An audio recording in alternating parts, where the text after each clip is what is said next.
যদি কেউ প্রথম রাকাতে ভুলবশত বা ইচ্ছাকৃত সূরা ফাতিহার পর সূরা নাস পড়ে ফেলে, তাহলে দ্বিতীয় রাকাতে তিনি কি করবেন?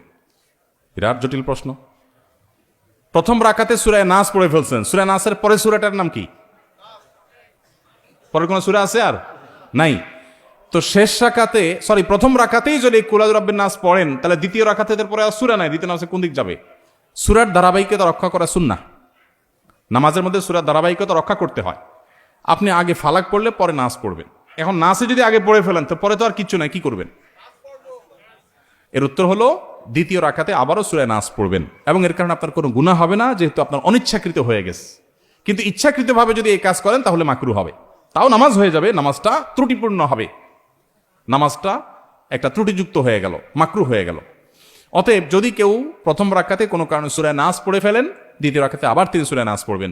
যদি সূরা নাস না পড়ে এদিককার কোনো সূরা পড়েন, সূরা ফালাক বা অন্য কোনটা, তাতেও নামাজ হয়ে যাবে। নামাজ হবার ব্যাপারটা সেরকম না, কিন্তু ধারাবাহিকতা মেনটেন করে নামাজ পড়াটা উচিত এবং কর্তব্য, সুন্নাহ, সেটা লক্ষ্য করে করতে হবে। ইচ্ছার বাইরে হয়ে গেছে, অজান্তে হয়ে গেছে, সেটা ভিন্ন বিষয়। কেউ নামাজ পড়লে তার সামনে দিয়ে আসা জায়েজ আছে কিনা? কেউ নামাজ পড়ছে, তার সামনে ক্রস করা জায়েজ নাই, কিন্তু সামনে বসা আছেন বরাবর, আস্তে করে ডানে বা বামে নেমে গেলেন, এটা জায়েজ আছে।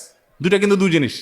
অনেকে পিছনে করে নামাজ পড়তেছে, বেচারা একটু লম্বা কেরাতে পড়তেছে, সুন্দর করে নামাজ পড়তেছে, বারবার পিছনের দিকে তাকায়, চোখ বড় বড় করে, পারলে কই মাছের মাথা চাবায়। কই মাছের মাথা চাবানো বুঝছেন? মানে এরকম করতেছে, মাসালা জানে না। আপনি যদি কোনো নামাজির সামনে বরাবর বসে থাকেন, তাহলে ডানে বা বামে আপনি সরে যেতে পারেন। এটাকে বলা হয় নুজুল, সরে যাওয়া, এটা জায়েজ আছে।